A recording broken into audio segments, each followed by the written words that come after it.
Encore quelques marches à gravir et le voyage dans le passé peut commencer. Presque 500 ans en arrière, c'est magique pour Noël. Un Noël à la mode victorienne, une ère que le château de Pierrefonds a remis au goût du jour en cette fin d'année. Des fêtes à l'accent britannique et surtout féerique. L'émergence de ce que seront les fêtes de Noël à partir de cette deuxième moitié du 19e siècle.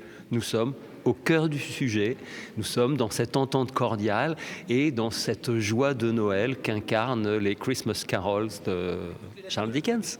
L'auteur anglais, grand ami de Napoléon III, s'invite dans les salles du château à travers son personnage, Monsieur Scrooge, protagoniste avare et solitaire, transformé par la visite de fantômes la nuit de Noël. C'est surtout une lueur d'espoir pour toutes les personnes qui sont trop froides au premier abord pour fêter Noël, mais qui finalement sont toujours rattrapables. Grâce au conte de Dickens, l'exposition séduit le public. Donc c'est toujours sympathique d'avoir cette médiation culturelle entre l'Angleterre et puis la France. Tout en inspirant les professionnels du tourisme, amateurs de l'auteur anglais. Peut-être la différence vraiment entre les plats français et les plats victoriens. On ne rentre pas dans ce genre de détails dans nos visites et ça a l'air d'intéresser les visiteurs, donc pourquoi pas. Au gré de la visite, le public en apprend beaucoup plus sur les traditions. Repas de Noël, sapin et surtout carte de vœux. Elliot, est-ce que tu peux me dire ce que tu as dessiné ?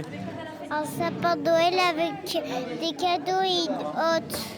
Qui est-ce qui a écrit, qui a inventé les cartes de vœux ? Je sais pas trop. C'est pas la reine Victoria ? Ah si, c'est la reine Victoria. Pour rendre joyeux les gens qui étaient avec elle, autour d'elle. Pour ceux qui souhaitent partager la magie de Dickens, la dernière projection du Noël de Scrooge aura lieu ce dimanche. L'exposition, elle, durera jusqu'au 5 janvier.